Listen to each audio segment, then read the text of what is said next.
You're a disgrace. My mom's voice shattered the air like glass breaking. The guests at our engagement dinner froze. Her hand came next, hot and loud across my cheek. I didn't cry. I didn't flinch.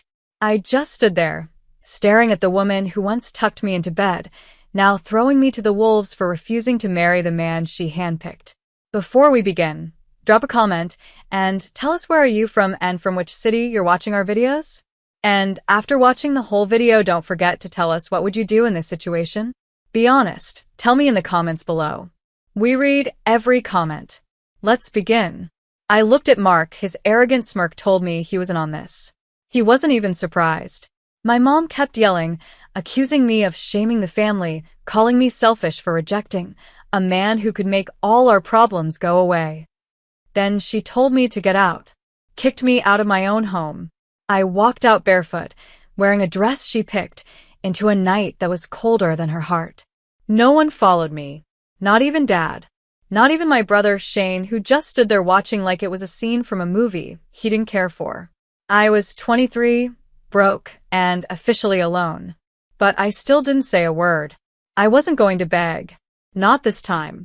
I'd begged enough.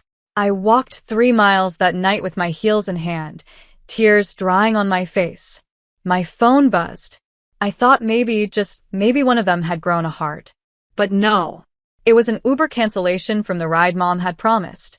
That's when I knew I was dead to them. And they were dead to me. I slept at a motel that smelled like wet carpet and cigarette ashes. Used my last $60 on the room. I stared at the ceiling all night, not crying anymore but burning with something else. I wasn't going to disappear. I was going to come back one day. Not for revenge, but for silence. The kind that speaks louder than screams. Flash forward 12 years later. I stepped out of a private jet in crisp black heels that cost more than the house I grew up in. My sunglasses caught the sun just right as I held my daughter's hand, her soft curls bouncing with each step.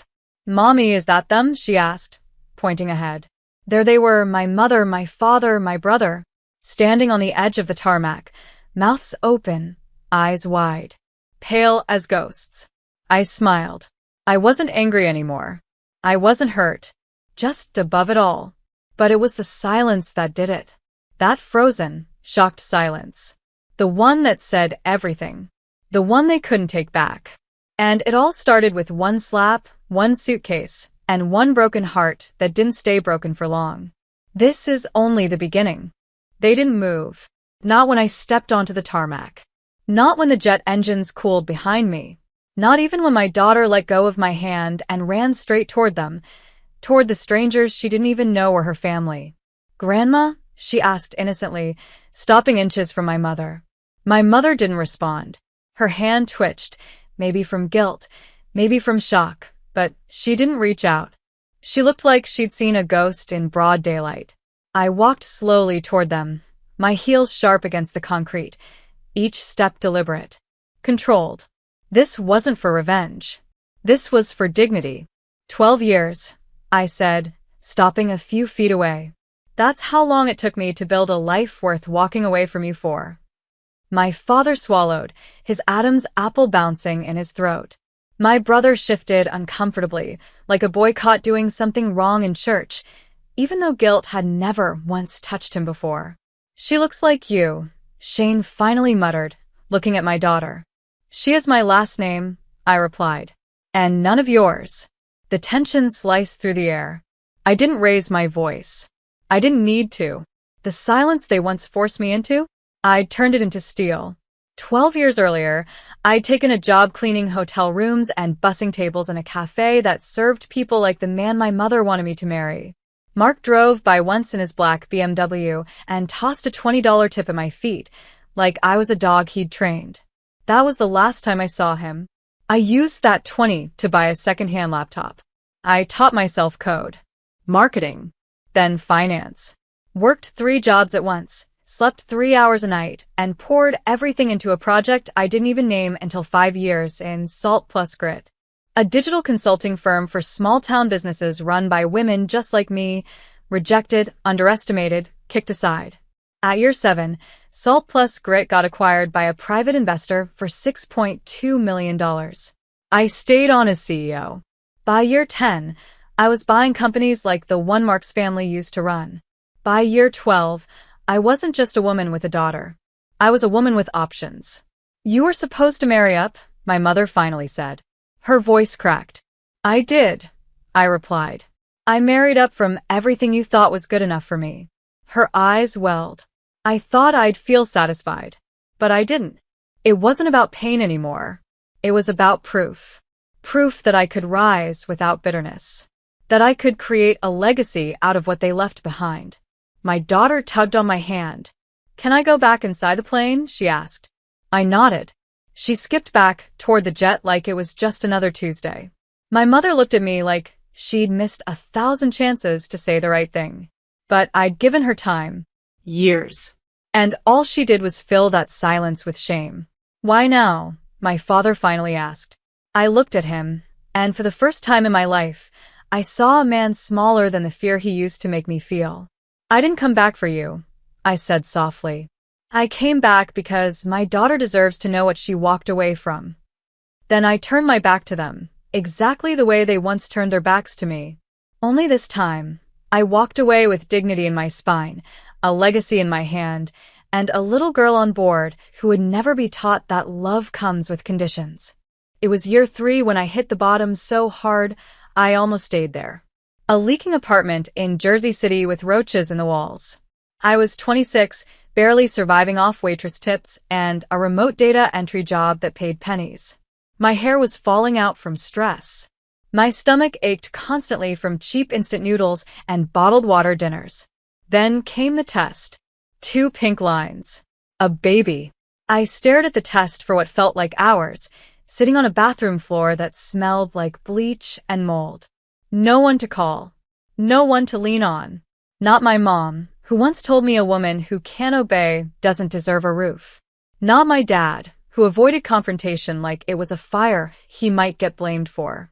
And not Shane, my golden child brother, who could burn the house down and still be called the favorite. But life's funny like that.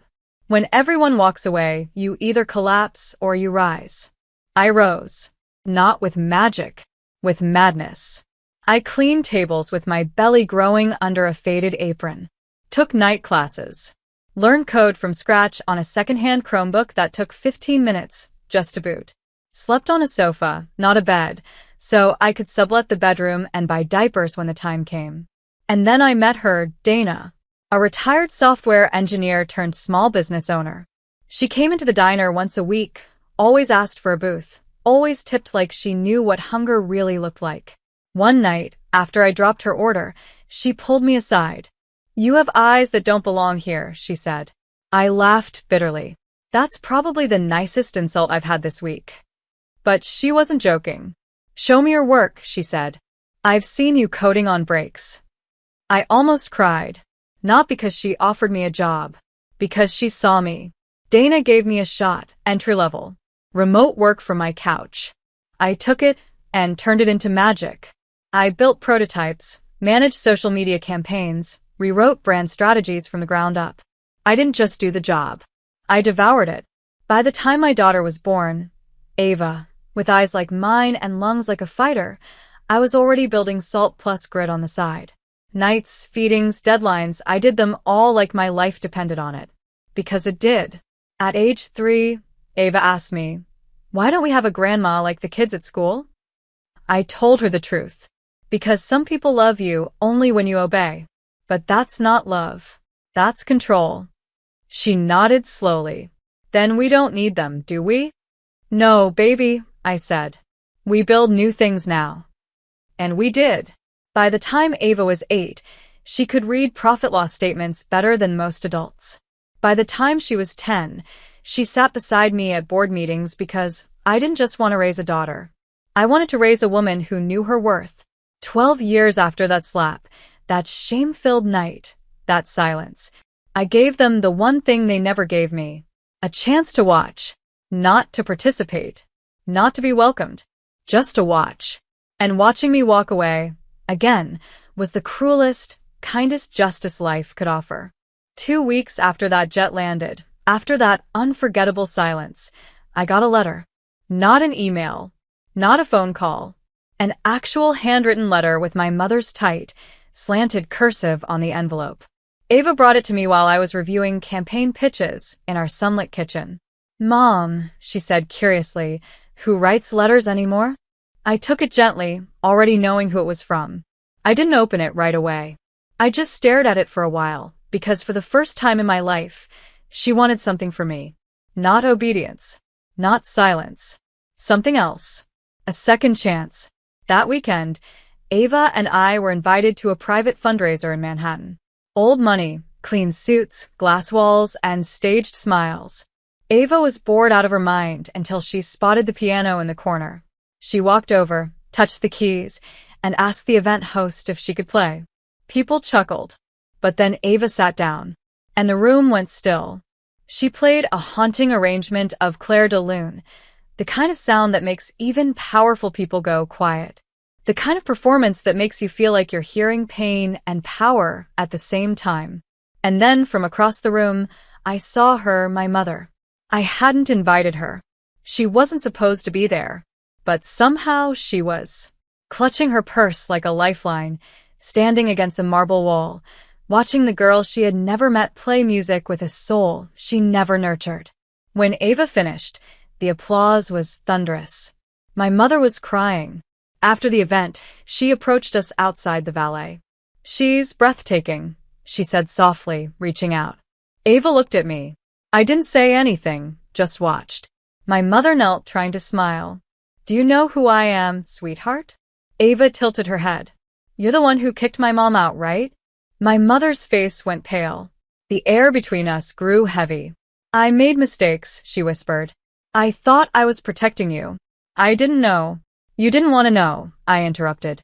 "There's a difference." Her hands trembled. "Can I take her to lunch sometime?" Ava looked up at me again, waiting for permission. I didn't speak. Instead, I handed my daughter my car keys and told her to wait by the SUV. Then I looked my mother dead in the eyes. "Lunch is earned," I said. "Not owed." A week later, another letter arrived. This time it was longer. A confession. A breakdown of all the ways she believed silence was strength and control was love. She admitted she was wrong. That her love had always been conditional. That she never understood how powerful daughters become when you abandon them, but they survive anyway.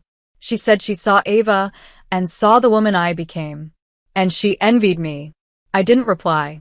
Not because I wanted to hurt her, but because some forgiveness doesn't need a speech. It just needs a boundary. Ava? She chose on her own. One day, she wrote her grandmother a letter back. A short one. "I'm happy, Grandma. But my mom is the reason why. If you ever want to be part of that, you have to start with her." That was the first time I cried in years. Not because I was sad, but because Ava had become everything I wasn't allowed to be. And she got there by watching me walk through fire without turning to ashes. It was a warm afternoon in late spring when the reunion happened, not planned, not formal, just inevitable. Ava's school was hosting a legacy luncheon, where students could invite a family member who'd influenced their path. I assumed Ava would pick me, like she always did. But the morning of the event, she quietly asked if she could invite someone else too. I raised an eyebrow. "Who?" She hesitated. "Grandma." I felt the old wounds tug at my ribs, but I trusted my daughter. If Ava was extending a hand, it was because she had found a reason worth trying. So I said yes. I watched my mother enter the auditorium like a woman who knew she had no right to be there, but was still hoping to earn one.